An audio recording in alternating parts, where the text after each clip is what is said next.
Les techniques et les règles des combats contre les zébus sont éprouvées depuis des siècles. La première d'entre elles consiste à attacher le zébu avec une corde afin que personne ne soit blessé ou tué. Aïe, ça fait mal.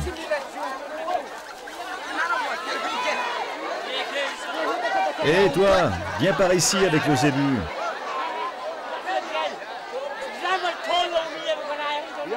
Avant de sauter sur un zébu pour essayer de le plaquer au sol, les combattants observent le mouvement de ses oreilles.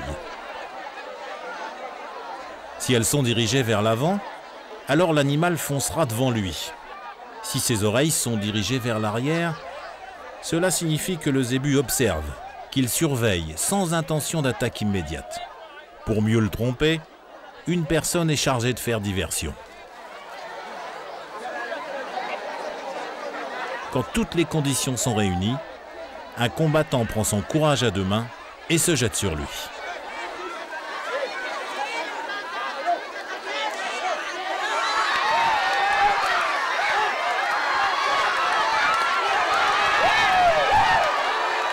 Il y a plusieurs façons de s'amuser avec les zébus.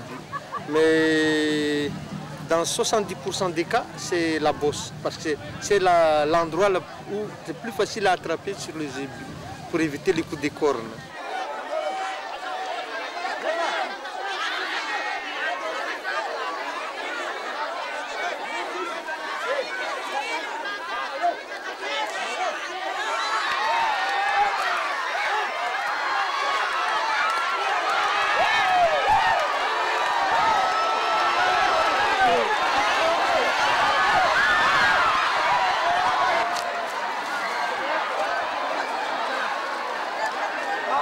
S'il couche les zébus, il faut le coucher du côté gauche. Il faut toujours que la droite soit au-dessus.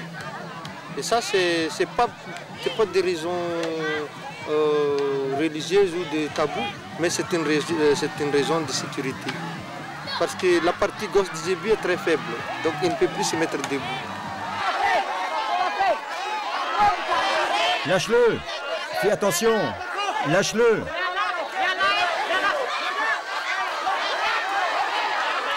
« 95% des zébus sont des droitiers. C'est rare qu'il y ait des zébus gauchers. Et là, si c'est un zébu gaucher, c'est très dangereux. Parce que les gens ils ne vont pas s'apercevoir qu'au dernier moment. Hein. Et beaucoup de gens ils se blessent. Une fois les jeux terminés, l'alcool local que l'on appelle betsabets coule à flot.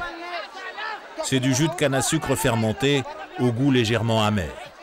Il tient une très grande place dans toutes les cérémonies traditionnelles sur la côte est de Madagascar.